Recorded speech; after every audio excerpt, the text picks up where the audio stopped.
Okay.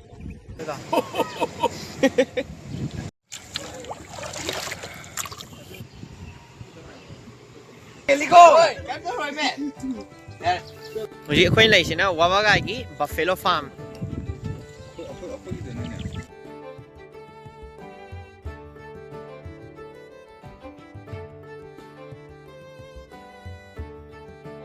Mi dade ne ge to hero kan sari.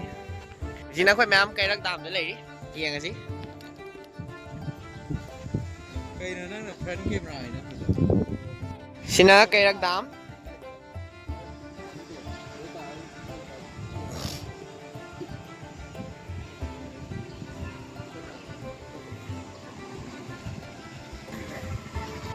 Tôi chỉ nghĩ lắm.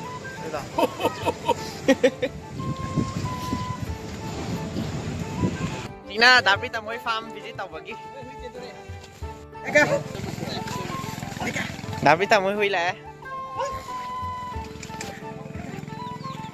Fazai eh. Dapat kita mau hui na dapat kita kan inari. Angai uru tau bagi.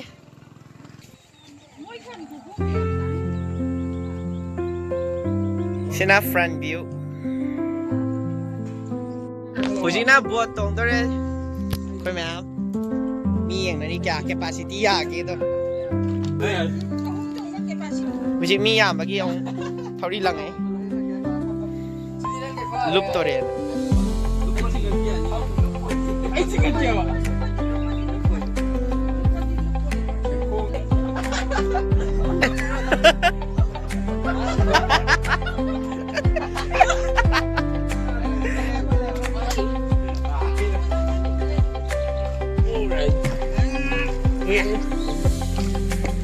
Cái gì mà khai rồi mấy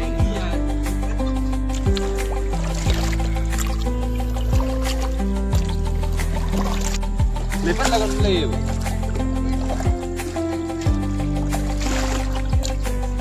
Ji tong baloi re, yum han na bagi tayari tawri, ado dapat kita mana cha put, macam sembi dia, kau macam cha na mana.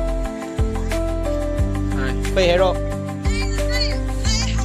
David. Xong là video call đó, biết là bấm phong tôi cái nào nó, phải cái click thumbnail đó, anh nè thumbnail đấy em học ở trên rồi đi bao giờ đó.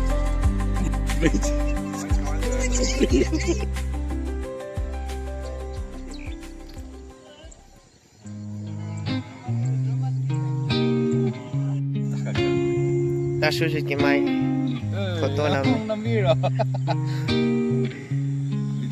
Xem cái này hệ, lên xem bao nhiêu.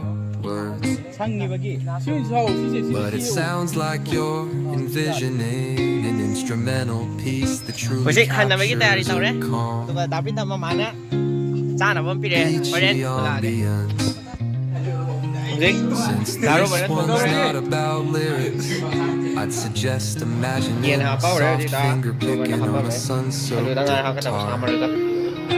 Occasional melodic bends reminiscent, waves rolling ashore. A subtle pocket beat could mimic the rhythm of distant tides. Let the absence of vocals create room for đây the là nhà thờ này đấy. guitar to tell its own Suy serene kan thau re, stories, mang đây na, ta robot ta pitam en ta de ne le. flowing like the ocean.